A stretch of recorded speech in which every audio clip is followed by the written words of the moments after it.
जय हरी. श्री संत जनाबाई चरित्र. जनी झाली दासी.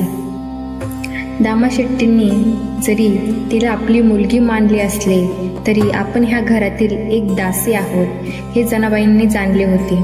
नामदेव महाराजांच्या घरात आपल्या मायेचा असा फक्त पांडुरंगच आहे हे तिला समजले होते. म्हणूनच पांडुरंगाची मनोभावे भक्ती करत तसेच त्यांच्या घरातील कामे करीत ती आपले जीवन कंठत होती.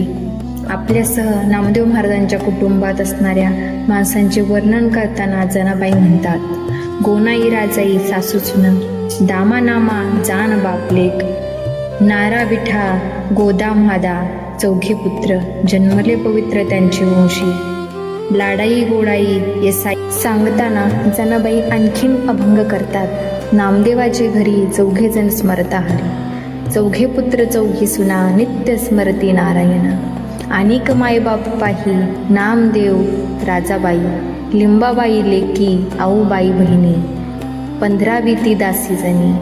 जनाबाई दामाशेट्टीच्या घरी पडेल ते काम करीत होती. कामे करता करता पांडुरंगाचे स्मरण करत होती.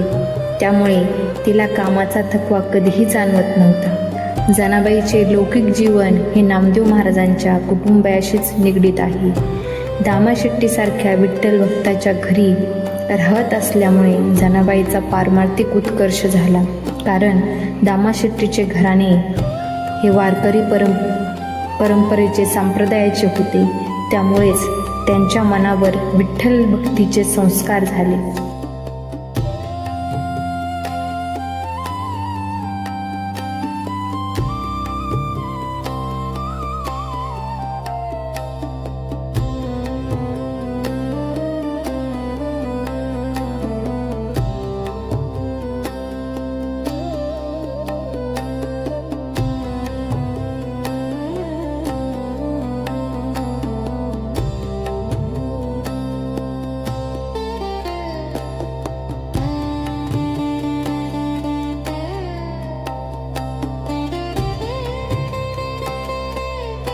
होय सोने दयाची भूषणे श्रीमंताचे, जणी म्हणे जोड झाली विठ्ठलाची, दासी नामयाची मोहनिया.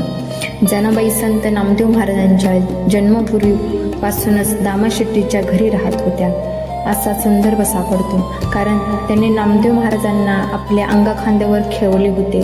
लहानपणापासूनच नामदेव महाराजांचे जनाबाईवर मोठ्या बहिणीप्रमाणे प्रेम होते.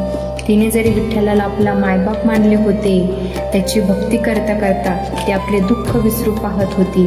पण तरीही कधी कधी ते मनाच्या तळाशी दडून ठेवलेले दुःख उफाळून बाहेर येत होते.